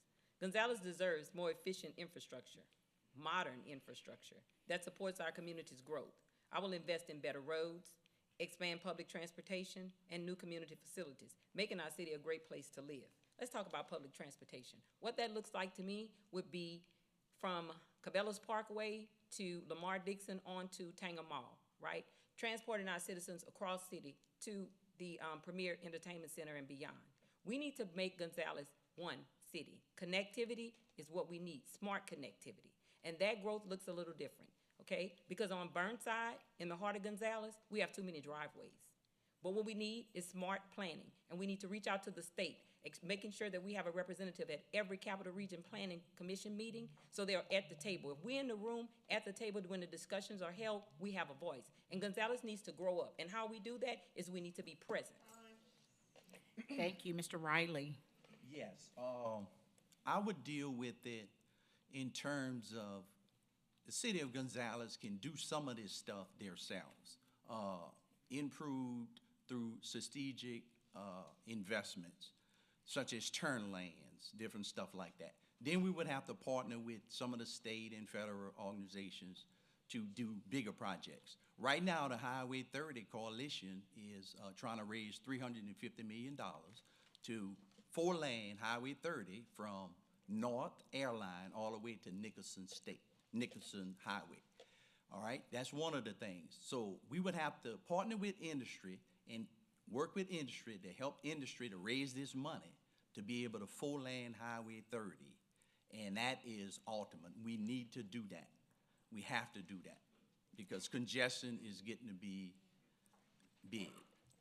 Thank you. Mr. Stewart. Once again, speaking from the experience of a sitting councilman, right now we're spending $29 million on Highway 30 with 5 roundabouts, starting from Lamar Dixon to Tanger Mall to the interstate and on through to Commerce Street. That's 5 roundabouts that right now is in the works for $29 million. We already spent for a super street from 44 to 30, we've spent with the state $10 million in the city of Gonzales. We have created San Francis Parkway, tied it into Dollar. We did between Veteran and Commerce. We already put that, we put that street in already. So we already are ahead of time right now, and we're prepared to move on with our streets. Right now, the city of Gonzales is sitting on right at $50 million for streets. Thank you. And I will continue that process. Thank you. Last question. How will you collaborate with local schools and community organizations to improve educational opportunities and provide more resources for youth programs? Ms. Lomas. As we know, education is our future. And it's important that we maintain our educational system. Not bragging, but Ascension Parish has a wonderful education system. It's recognized across the state. I welcome working with Superintendent Edith Walker, my fellow Leadership Ascension classmate, and we'll fight to continue the success of our schools. We have to realize that our children need education all the time, not just when they're at school, but at home as well, because behavior is a problem in our community and it hinders education. When a child is behaving improperly and the teacher can't reach the child in that manner, that also hinders their education. And we are trying to continue the future of our community as well as our educational system in the same path that it's currently on. Thank you. Mr. Irvin, how would you collaborate with the schools? Gonzalez, I'm interested in the Boys and Girls Club, and what I would like to do is collaborate with the school system in bringing this into fruition with financial assistance from the school board and also the parish government and whoever may wish to participate in.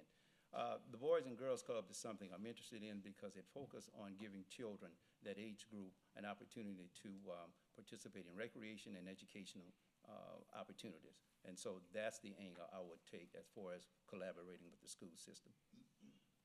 Thank you. Mr. Riley. I have a program right now called the Young Men's of Characters. We go into schools every month and speak to the kids, fifth grader boys. I would be able to bring all of the stakeholders to the table in terms of Ascension Parish School Board, superintendent, and assistant superintendent. Secondly, I would be able to bring teachers together to be able to get ideas from those teachers. Quarterly, I would have meetings with them to make sure and let them know the city of Gonzales is open for business and we want our kids safe and we want to do everything possible to make our kids the best that we can make them. We love our kids, I love our kids, and my action shows it. Thank you. Mr. Stewart. Once again, the city of Gonzales have always had a relationship with the school board. You know, when we didn't have a gym, we always shared their gyms, and we always did things for them. But everybody know I will continue that relationship with them, with the school board,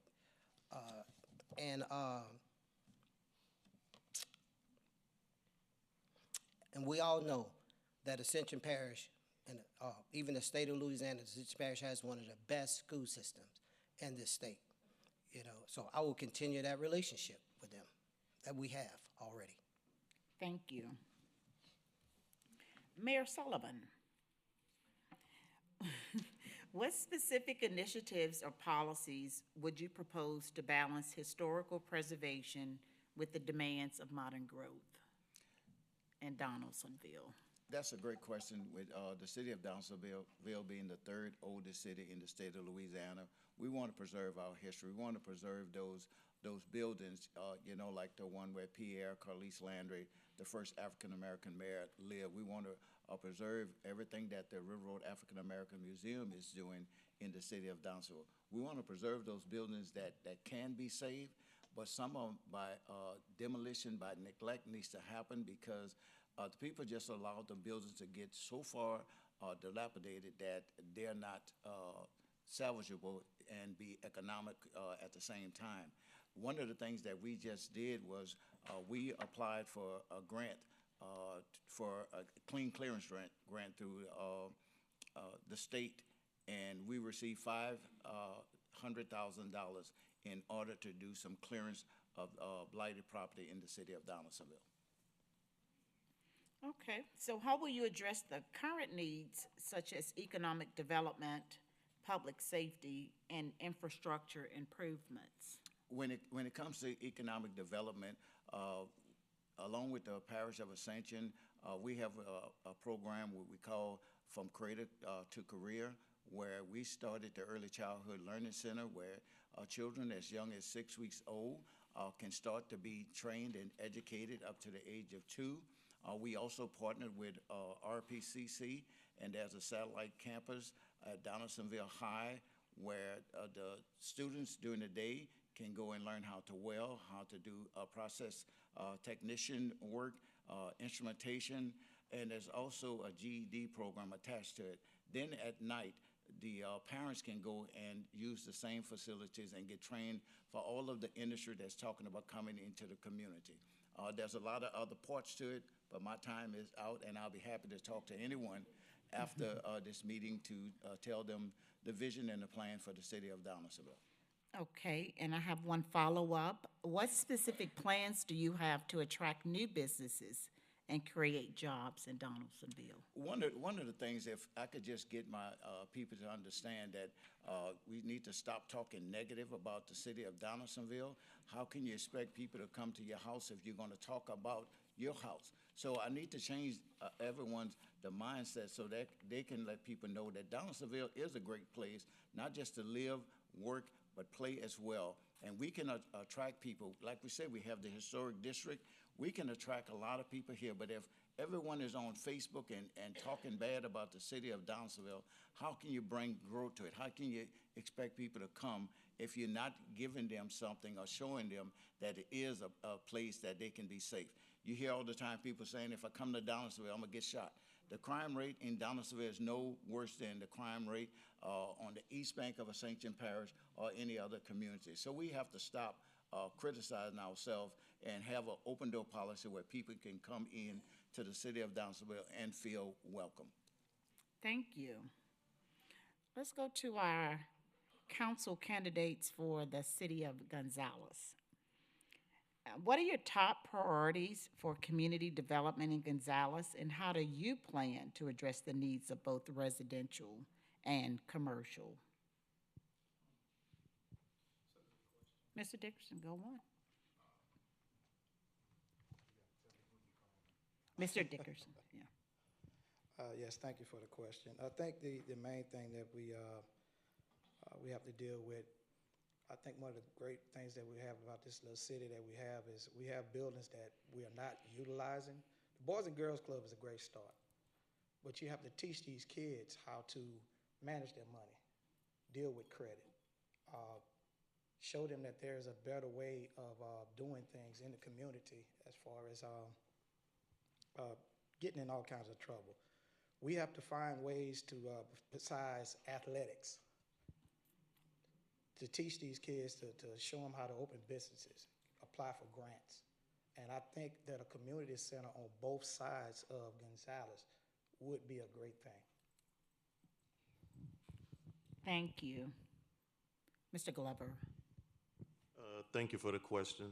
One of the things that I've looked at to help in the community is incubator, that we can bring kids in, and similar to what Mr. Dickerson said, is teach them different things besides sports or whatever. One of the incubators that we were looking at is a coding incubator that can teach kids how to actually code. I have a couple friends and colleagues that have reached out to me already, and they said that's one of the things they would like to come into the community and offer to our community to teach our kids how to develop and code. Thank you. Ms. James. I think that we need to continue keeping our kids busy with activities after school, whether it's sports, education, whatever, so that they can stay on top of everything. And I would like to, we have the center coming up, the Jackson Center, in progress, that we're going to be doing a lot of things with, that will entertain the kids. But we have to find ways to keep these kids off the streets, to keep them busy so they won't get into any trouble.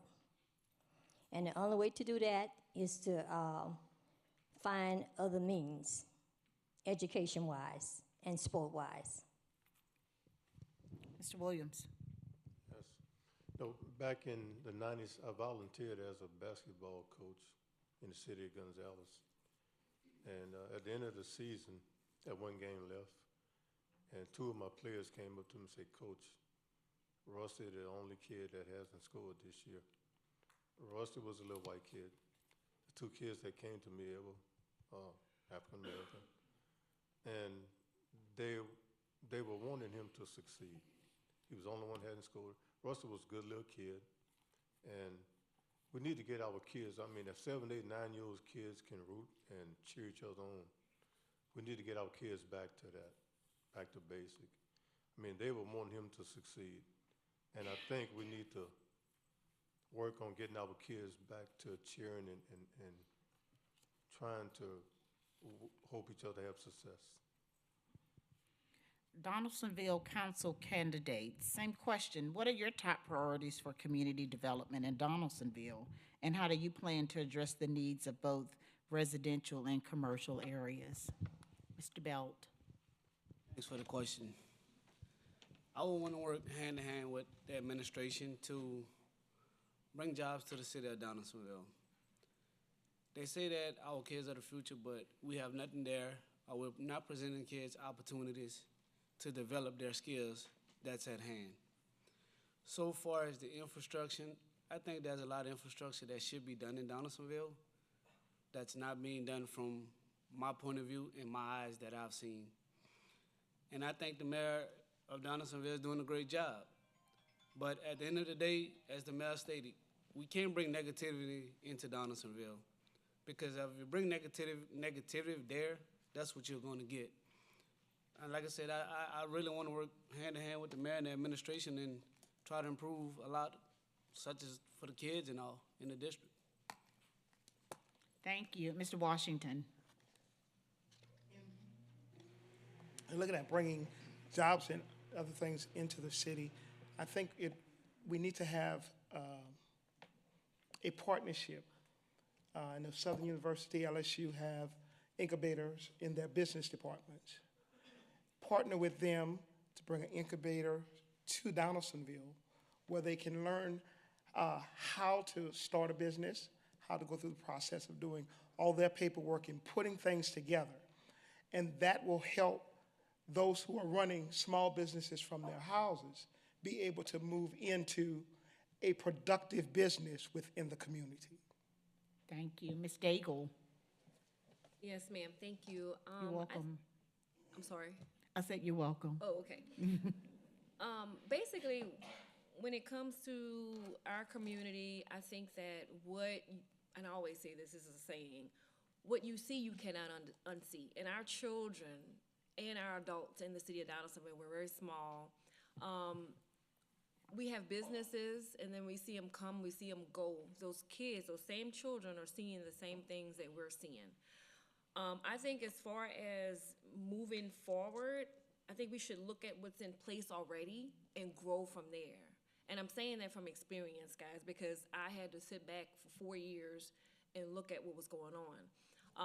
I think we need to listen to the children because they have a lot to say. I actually started something called social experiments and social experiences, where I go out into the community and I video these kids live with their permission to ask them, what do they want for the city of Donaldsonville? What do they want to see? And they have a lot to say. So I think it starts with the kids, and I think that we can do a lot together as a community. Thank you. Ms. Daigle, how do you plan to address environmental issues in Donaldsonville, such as pollution and green space preservation? And what are your plans for sustainable development? Pollution in the city of Donaldsonville, a lot of people know that we have chemical plants. I mean, that's a big thing that people have been talking about, Cancer Alley, there's things that's going on. I don't like to, what do I want to say? I don't want to say that I think we shouldn't have the chemical plants, because I think that people need jobs, but I think that communicating with those people that are in charge, the city officials already, the people at the chemical plants or industries, I think we need to have an open policy to communicate with them to understand what's going on there. And addressing those, I think if it's something that's broken, we need to figure out how we can fix it moving forward. Thank you. Mr. Washington. I would say create community panels and bring in residents and have them to sit at the table and literally talk to those who are in charge of those different plants and let voice their opinions, so that, and then the plants can then talk to the residents as well, so we can understand some of the things that we hear but don't understand what it means. And then the two of them coming together, the residents will have an understanding, as well as the plant will know how we feel as residents with the chemicals and everything going in the air. Thank you. Mr. Belt. That gentleman summed it all up. At the end of the day, that's a lot that we can't get done with the chemical plants and the pollution that's in the areas. If we don't sit to the table and talk about these issues, you never know what needs to get done. And the citizens in Donaldsonville has a voice, and I think they should be able to get to the table with both the chemical plants, the mayors, and whatever other elected officials in Donaldsonville and drum up a solution to where our people can be safe and move forward in it. Thank you. We'll move back to Gonzales candidates. How do you plan to address the infrastructure needs and challenges facing the city of Gonzales, including drainage issues and road maintenance? Mr. Dickerson. Thank you. Well, drainage is one of our biggest problems, along with traffic. You have to have the right people in the right places and the right departments, and then hold those people accountable to do their job. Like I said before, I don't have to like you to work with you, because it's not about you or me. It's about the community. There are a lot of other things that we can do as far as with the drainage. We need to get the schematics out and see exactly what's causing the problem, fix these problems. The roads, I'm pretty sure there are grants and other subsidies that we can get to improve the situation. I think the mayor candidates have spoken on that already. And I'm willing to work with whoever is the mayor to eliminate these problems. Thank you, Mr. Glover. Yes, I think what we have to do is look at the big picture and look at what's been going on for a period of time and address those issues first. And then we could work on the new things that are happening with drainage and everything. I think one of the big things we have to also look at is the subdivisions and the places that we're building and how we're bringing those in and where is it affecting the other homes that are already here in this community. As far as the roads, I think we can work with DOTD and some of those guys to get some information, find out what's affecting our roads. Is it that we have too much traffic moving on Highway 30? Is it traffic moving on Highway 44 in those areas as well? Thank you. Ms. James. I think that the drainage can be improved better. This has been a problem for Ascension Parish for a long time. It's nothing new. We can work together with the mayor and also with the parish to find better solution for drainage, to try to upgrade the situation. We have a lot of new subdivisions coming in on top of subdivision that's already there, and it's causing problems. We're steadily building, but we haven't found a solution to figure out the flooding problem. So I think the first thing we need to do is kind of figure out a way of how to do this before we put in more new stuff. Figure out the old stuff first. Mr. Williams. Yes, drainage is a big problem in Gonzales, Ascension Parish. I think we have to make sure that we maintenance our ditches, do litter control. I see a lot of the ditches stopped up. As I travel throughout the city of Gonzales, a lot of the ditches are stopped up with trash. That affects the flow of water. Traffic, I think the developers need to be a part of the traffic problem. I mean, they're developing subdivisions or big project like over on Highway 30, Harris's Crossing. So I think the developers should be a part of the drainage and the traffic problems. I'm sorry.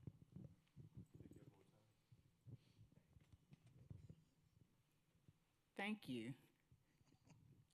We're going to go ahead and park it right there with Mr. Williams. What I would like to do, though, if there's anything burning, anything you haven't said that you want to share, we'll give you 30 seconds. We appreciate you coming out and participating in our forum. So we'll give you 30 seconds to say anything you want to say that's just burning in your heart. Mr. Shales. Today to decide whether or not the Deltas could actually support an Alpha Kappa Alpha representative for the President of the United States. I thought we were going to be trying to deal with that. Apparently not.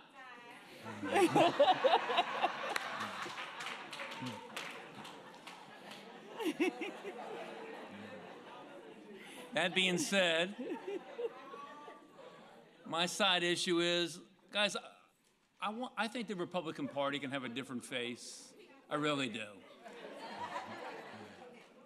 Things are going, I think the world's getting better, and I think that's the direction that we need to be looking as a party, and that's what I stand for. Thank you. Mr. Graham, 30 seconds. So I'm guessing this is kind of like a closing. One thing I will say, I love Ascension Parish. I'm from here. I've been sitting up there, well, at the old building for years for the Board of Adjustments. The beauty here is District 2 is Gonzales and Donaldsonville. So, ladies and gentlemen, you're looking at 3 people who showed up to talk to y'all about what we want to do for y'all city as well. The reality is that this position we're looking in is to grow our little cities. I met with Mayor Leroy a couple of years ago, a good friend of mine who's a developer. We talked about Destination Donaldsonville. We need to grow cities like Donaldsonville for sure. I definitely agree with that. Gonzales is almost outgrown because y'all. Ms. Fairlou. The real voice of the people, experienced, qualified, and willing to continue to fight for the rights of the people. I will get effective results while in Congress. Proven leadership, vote number 10 on the ballot, Chandrell Perilou. Please vote November the 5th for the people. Mr. Valiant. What I want you guys to take away from me today is that I have been a servant pretty much my whole life, and I have helped people in their worst times in life. And at this time, we need that kind of leadership for our state. We need someone with compassion to pass legislation to help. Thank you. Mr. Davis. We deserve better, but it's not just enough to deserve it, we have to demand better. This election, we have a defining choice to make, and that is whether or not we go the route of politics as usual that puts corporate profits before our communities, or whether we elect a grassroots community-based champion that has real solutions to this housing insurance crisis that we're dealing with. That's gonna actually get justice for our folks through our Cancer Alley. And that finally is gonna get corporate money out of our politics. Y'all, my name is Devin Davis. I am number 7 on your ballot, and I hope I can get your vote this fall. Thank you. Mr. Hires. Transparency, accountability, and oversight. We got to become our government. There's only one nation on this planet that has a less representative country than we sit in right here today. There's 776,000 people in each one of these districts. 776,000. The only nation that has more per representative is India, the former of most populated British colonies. Look, we got to address how we empower an office of government. It's more important how we empower that office than who happens to hold it. Everyone in here, I'm doing this so that you have less of an excuse to do what I'm doing right now and the 6 of us up here. You can be your government. Thank you. Public Service Commissioner. We have a once-in-a-generation opportunity to be number one, and we can't just hope for it. We have to vote for it. We can hold the big utility companies accountable. We can invest in our grid and embrace the future. And we can only do those things if we elect a strongly pro-consumer commissioner. My name is Nick Laborde, and I'm hoping to be your next commissioner for Public Service Commission, District 2. Thank you. Ms. Jennifer Gautreaux Prescott. I am a wife. I am a mother. I'm a child of God. I am a lawyer. I'm a business owner, and I'm a servant. I have the experience, integrity, and honesty to make the tough decisions that need to be made every day. I am Jennifer Gautreaux Prescott, and I'm asking for your vote. Jennifer Gautreaux Prescott, number 33. Thank you. Mayor Sullivan. Experience, leadership, love for my community, and the desire to have it to continue to grow, having enough respect in order to show up for the invitation that was sent to me. My name is Leroy Sullivan. I'm a proven leader, and I'm number 36 on the ballot. Thank you. Mr. Irvin. Experience and dedicated leadership. As the mayor of the city of Gonzales, I would practice three principles: transparency, accountability, and fiscal responsibility. I do believe that those principles practiced will position the city of Gonzales for future success. I close by saying, my name is Terrence Irvin. I'm a candidate for mayor of the city of Gonzales. My number is number 37, and I humbly ask you for your support. Thank you, Ms. Lomas. It is me. I am the voice and the face that the people in the city of Gonzales would like to see. I was born for this. My time is now. I am ready, capable, willing, able, educated, experienced, true, proven leadership to bring the city of Gonzales forward. I ask for your support. I ask for your vote. But as a believer, I ask for your prayers. Thank you. Amen. Thank you. Mr. Riley. Timothy Raleigh, number 39 on the ballot, ready. I would implore everyone to check my voting record. 3 years, 9 months on the council. I've been pro-constituent. I've voted for the people, with the people. I love the people. I love this community, and it's going to stay like that as your mayor. Thank you. Ms. Stewart. Harold Stewart, number 40 on the ballot. From my 15 years of experience, I've learned a lot in this city. I learned a lot about this city. I know a lot about this city. You know, I know the drainage. I know the streets. Number 40 on the ballot. To be your next mayor. Thank you. Mr. Jackson. Thank you. Thank you all for having us tonight. I really You're welcome. appreciate it. Experience, leadership matters. Do not take this for granted. I've been wanting to do this job since I was a little boy. And I can tell you today, I have never quit. All right? And so I want you to remember me on November the 5th. Vote Sherman Jackson, number 41, like Alvin Kamara. Mr. Ussery.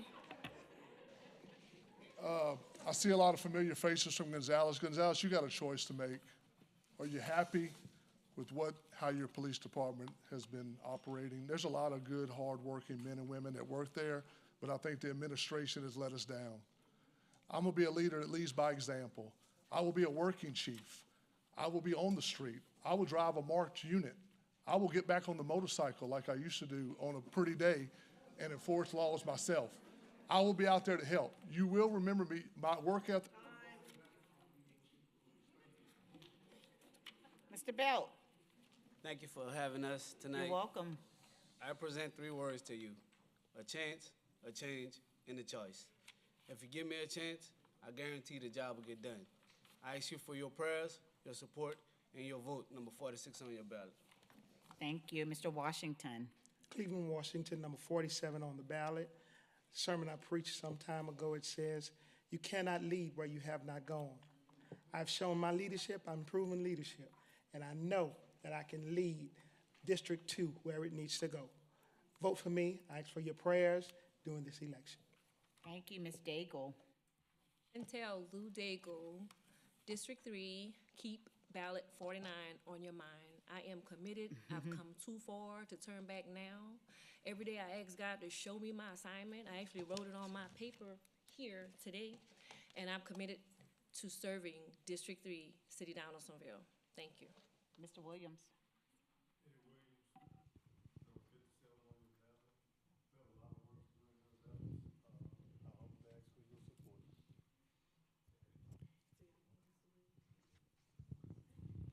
Eddie Williams, number 57 on your ballot. We have a lot of work to do in Gonzales, and I humbly ask you for your support. Thank you. Ms. James. Cynthia Gray James, City Council, Division C. We're going to be electing 5 city council to Gonzales, and I hope to be one of them. With the vote from the citizen and my vote, I think we can make a difference. Thank you. Thank you, Mr. Glover. Thank you for the opportunity to be here today. You're welcome. Marvin Glover, Gonzales City Council, Division E. I think we have a lot of opportunity here in Gonzales, and I see us prospering, doing great things. And I look forward to listening to the concerns you have and be there for you and make this thing happen. Mr. Dickerson, you have the final comment. Thank you so much. Deltas, I really appreciate the opportunity to speak. I'm asking for your help. Put me in a position where I can help the city that I grew up in and love. We can all say, your mouth will say anything.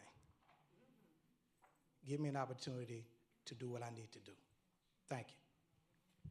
Thank you all. Next, we'll have closing remarks and acknowledgments by Colinda Parker, who chairs our Social Action Committee for the sorority. And as she's coming up, I also like to take a privilege to introduce President McClanahan, who is here with our NAACP State Conference President. Mr. McClanahan, thank you for coming. So again, we would like to thank all of our participants at our forum tonight. Again, thank you all for coming. We would like to thank our community members who attended also, as well as Ascension 21 for televising this event, live streaming it on Facebook and YouTube, as well as recording this event for later playback. We hope everyone has enjoyed themselves, found the forum informative. We wish that you all have a safe drive back home, and good night.